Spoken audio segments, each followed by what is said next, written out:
नमस्कार दोस्तों, आज के इस वीडियो पर हम लोग बात करेंगे महिला एवं बाल विकास विभाग के अंतर्गत महिला सुपरवाइजर, महिला पर्यवेक्षक की जो 200 पदों के लिए विज्ञापन जारी हुआ है, उस पदों के बारे में आज की इस वीडियो पर बात करेंगे।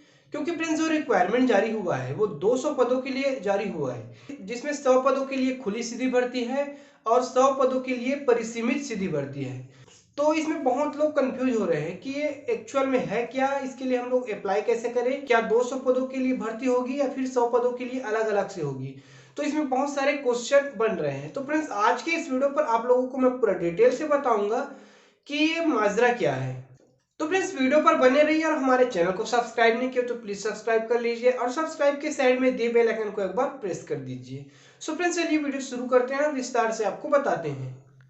तो फ्रेंड्स, इसको समझने के लिए चलिए आपको ऑफिशियल नोटिफिकेशन को दिखाते हैं। तो फ्रेंड्स, यहाँ पर देखिए, पर्यवेक्षकों के रिक्त पदों पर खुली सीधी भर्ती ऑब्लिक परिसीमित सीधी भर्ती द्वारा नियुक्ति हेतु विज्ञापन जारी किया गया है।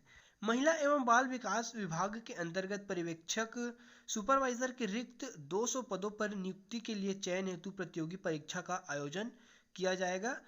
पर्यवेक्षक के रिक्त पदों पर नियुक्ति के लिए छत्तीसगढ़ के मूल निवासी, जिसमें केवल महिलाएं ही उम्मीदवार हो सकेंगे। ऑनलाइन आवेदन पत्र छत्तीसगढ़ व्यावसायिक परीक्षा मंडल की वेबसाइट पर दिनांक 3/12/2021 से 30/12/2021 तक अप्लाई किया जा सकता है। उसके बाद परीक्षा का जो दिनांक रहेगा 23 जनवरी 2022 रहेगा। उसके बाद देखते हैं यहाँ पर पदों के विवरण को।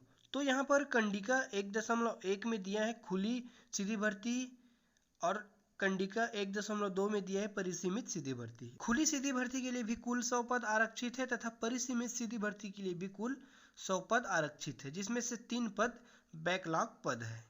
तो फ्रेंड्स, इस प्रकार से कुल 200 पद यहाँ पर है। तो फ्रेंड्स, यहाँ पर अब आपको मैं बताता हूँ कि खुली सीधी भर्ती के लिए कौन अप्लाई कर सकता है और परिसीमित सीधी भर्ती के लिए कौन अप्लाई कर सकता है। तो फ्रेंड्स, यहाँ पर देखिए, परिसीमित सीधी भर्ती के लिए सबसे बड़ा जो क्राइटेरिया है, नियम है, वो यह है कि परिसीमित सीधी भर्ती केवल विभाग के अंतर्गत राज्य में 10 वर्ष से सतत कार्यरत आंगनबाड़ी कार्यकर्ताओं के लिए है। मतलब फ्रेंड्स, यहाँ पर जो परिसीमित सीधी भर्ती 100 पद जारी किया गया है, वो सिर्फ और सिर्फ वही व्यक्ति या वही महिला इसमें अप्लाई कर सकता है जो महिला 10 वर्ष तक आंगनबाड़ी में कार्यकर्ता के पद पर काम की हो।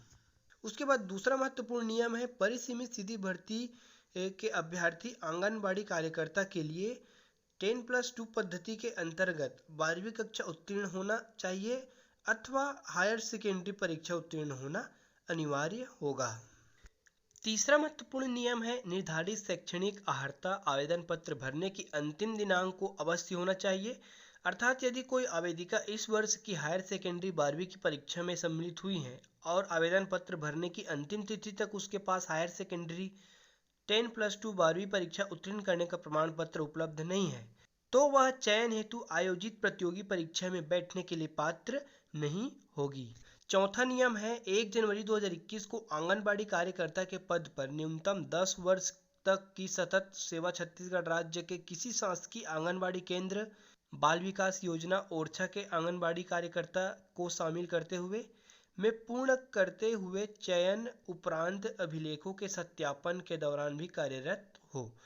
मतलब यहाँ पर कहा जा रहा है कि 1 जनवरी 2021 के अंतर्गत शासन द्वारा स्थापित कोई भी ऐसे आंगनबाड़ी केंद्रों में 10 वर्ष तक सतत सेवा दी हो तथा अभी भी अगर आप इसमें अप्लाई कर रहे हो तो आप किसी भी आंगनबाड़ी केंद्र में कार्यकर्ता के पद पर अभी भी कार्यरत हो। विभाग के अंतर्गत संचालित आंगनबाड़ी केंद्रों के ऐसे आंगनबाड़ी कार्यकर्ता जिन्होंने 1 जनवरी 2021 को 10 वर्ष की सेवा पूर्ण कर ली हो और स्नातक की उपाधि धारण करती हो तथा आयु इत्यादि संबंधित शर्तों को भी पूरा करती हो, तो वह खुली सीधी भर्ती के लिए भी आवेदन कर सकती है। तो यहाँ पर स्पष्ट हो जाता है कि जो परिसीमित सीधी भर्ती के लिए 100 पद है, उसके लिए सिर्फ और सिर्फ आंगनबाड़ी कार्यकर्ता जो 10 वर्षों तक अपनी सेवा दे चुकी है और अभी भी सेवारत है, तो ऐसे महिला इस पद के लिए आवेदन कर सकते हैं। उसके बाद देखते हैं जो खुली सीधी भर्ती के 100 पद है उसके लिए कौन अप्लाई कर सकता है, उसके लिए क्या क्या नियम एवं शर्तें हैं। तो फ्रेंड्स इस पद के लिए सबसे पहला जो योग्यता है या शर्त है वो है किसी भी मान्यता प्राप्त विश्वविद्यालय से स्नातक की उपाधि या फिर समतुल्य उपाधि प्राप्त होना अनिवार्य है। दूसरा महत्वपूर्ण शर्त है निर्धारित शैक्षणिक अर्हता आवेदन पत्र भरने की अंतिम तिथि को अवश्य होना चाहिए। अर्थात यदि कोई उम्मीदवार इस वर्ष स्नातक की परीक्षा में बैठा है और आवेदन भरने की अंतिम तिथि तक उसके पास स्नातक परीक्षा उत्तीर्ण करने का प्रमाण पत्र उपलब्ध नहीं होता है तो वह चयन हेतु आयोजित प्रतियोगी परीक्षा में बैठने के लिए पात्र नहीं होंगे। तो फ्रेंड्स अब यहाँ पर आप लोगों को स्पष्ट हो गया होगा, आपको क्लियर हो गया होगा कि जो खुली सीधी भर्ती है और परिसीमित सीधी भर्ती है उसके लिए कौन कौन अप्लाई कर सकता है। सो फ्रेंड्स वीडियो अच्छा लगा तो प्लीज़ वीडियो को लाइक करके हमारे चैनल को सब्सक्राइब कर दीजिएगा।